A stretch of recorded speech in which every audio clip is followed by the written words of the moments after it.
Okay, estate sale results. It is March, I'm going to say the 6th. Close enough. 2023. And I've done a number of estate sales lately. Most of them didn't really turn up much. They rarely do for me anyway, what I look for. But every now and then, you get some interesting things, and I'll do a video on them when that happens. All right. First off, this is a USA-made Eagle oil lamp. That's it. Picture of it on the box. Brand new in a box. I'm going to guess this is probably 1960s, late 1960s, maybe very early 70s. Never been out of the box. Brand new. And like I said, USA made. I don't believe Eagle makes those anymore. I'm not even sure the company's around. Well, they make oil lamps these days, but generally not here in the US. How about this? A vinyl ground cover. Also surprisingly USA. Oh, no, I'm sorry. This was made in Taiwan.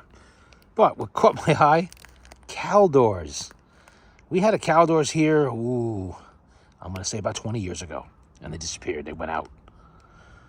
But there you go, a little ground cloth. And this was literally pennies on the dollar for this kind of stuff.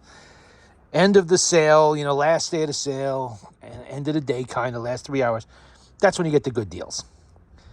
A stack of 78 RPM records. I play those. Candle snuffer. What's that for? I'll show you. See? A little cup. Put the candle out. Like that. See? Don't really need it. You can just breathe on it and put the candle out, but... Candlestick. Nantucket pewter. Nice condition. We have a baby Ben. It's actually working. That's not the right time on there, but she's ticking. Well, again, 60s. Just an interesting candle in a star shape. How about some PRC money? Coins from the People's Republic of China. I just tossed those into a bag because they were there. And we have a whole... Whoops, I think I dropped some. We have a whole selection of cotter pins. Always good to have. See if I can find the one I dropped. There it is. Just a bunch of little cotter pins. Lucky none fell out. Don't need those underfoot. Put those back in there. Put that out of the way. We have a Penske, Sears Penske induction timing light. This is USA made, high quality, not the junk you get today off eBay, unless it's vintage like this. And it's original blow molded case, 1970s vintage, maybe early 80s. Real nice. And we get under that. We have, whoops, let's get that to latch. There we go. We have a 1960s or maybe late 50s vintage. It's going to take two hands to open that. Just hold on a second. There we go. 45 RPM record player, although you can play 78s on this too. And I don't think it'll take 33s though. Oh yeah, it will. It will take 33s. It's new enough for that. Snoopy versus the Red Baron is the record that's on there. By the Royal Guardsmen. Is it? Yeah. And it actually works. Took a little while to start spinning upright because it was stiff with age. But it actually works. And I can lubricate that. As long as the amplifier is good, I'm good with the rest. And of course, what I really go to these sales for, we have a bag of tools.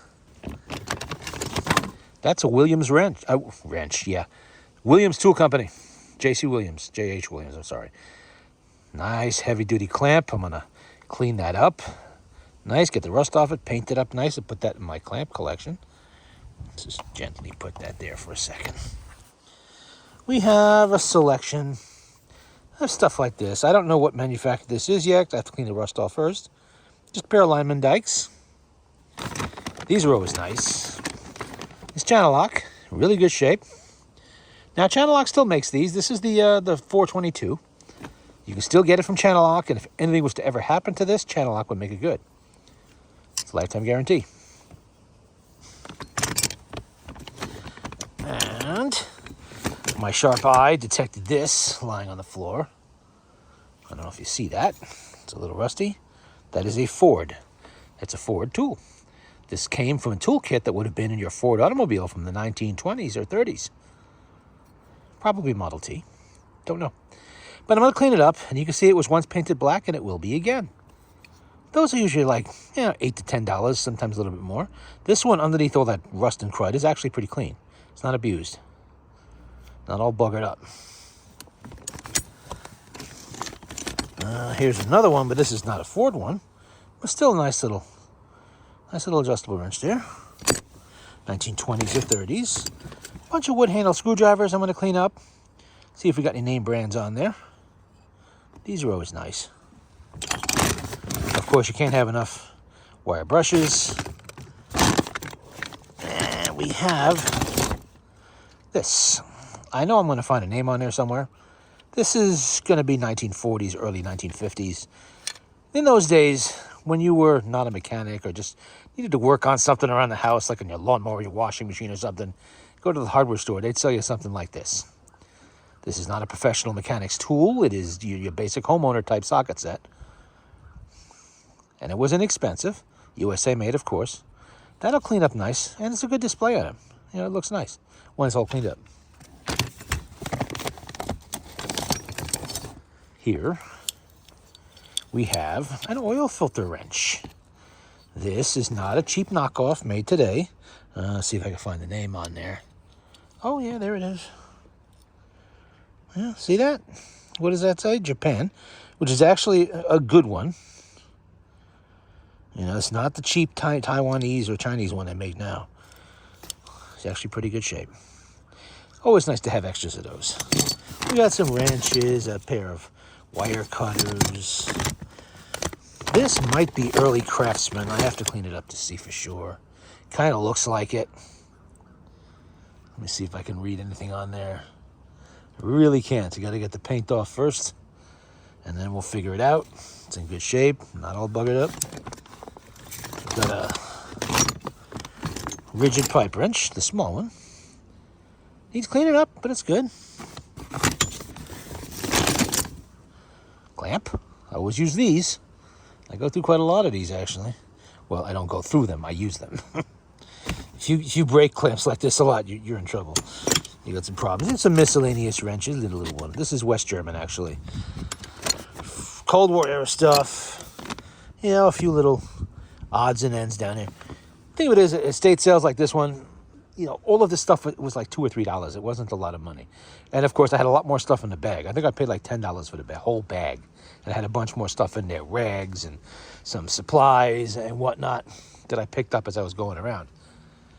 And of course, no estate sales complete unless I'm getting some oils and antifreeze and WD-40 and anything else I could find on the shelf in the garage. All comes in handy because we have plenty of pieces of crap around here that burn oil or otherwise use it. So I could definitely use that. Picked up a little bit of scrap brass and copper as I was going around because it was there, no other reason.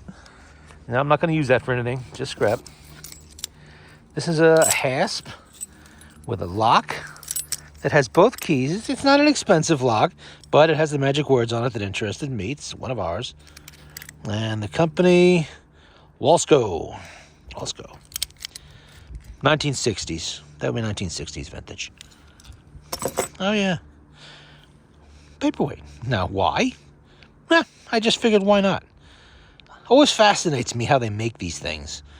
How they get all that stuff in there and make it so perfect. How they do that. I have no clue. Apparently this has some kind of a fancy name attached to it. Some fancy crystal maker made it, whatever. But it didn't matter because it just went into one of the bags and I paid next to nothing for it. Let's see. Ah, yes. Oster. Some of you might be familiar with the Oster name. It is used today on all kinds of grooming tools for people and animals. Or most of them will be electric motor ones. But back in the 50s, when this was new, or maybe the early 60s, these were mechanical. I mean, look at that. Look how nice that is. It looks like it's brand new. Nickel plated. Everything works perfect. That's what your barber would have used to give you a little trim. Or maybe at home. New in a box. Brand new. Let's guess that about... Oh, I almost forgot. Look at this. The Zinc King. Lingerie, washboard. Do not rub hard. The board will do the work. It's a scrub board. By the National Washboard Company. National 703. Chicago and Memphis. Made in USA. That's got to be, I'm going to guess, about 60, 70 years old. And in nice shape. Some of the rags I picked up, which I am always using. And I think that about covers. Oh, I didn't show you what was in this little box here. Every time I want to hang something on the wall, I'm looking around for hooks. Never can find the damn hooks when I need them. I know I have them, but they're all over the place. Can't find them. They always manage to migrate where they don't belong. So I saw this. It is a whole box full of little pouches of hooks. Just little hooks. That's all. What does that say? New York. Apparently these were made in New York. I'm guessing. But now I have hooks and I can scatter some around all over the place, and whenever I need one, there they are.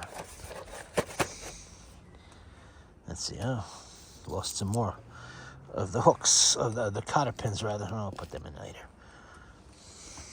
But that's the haul.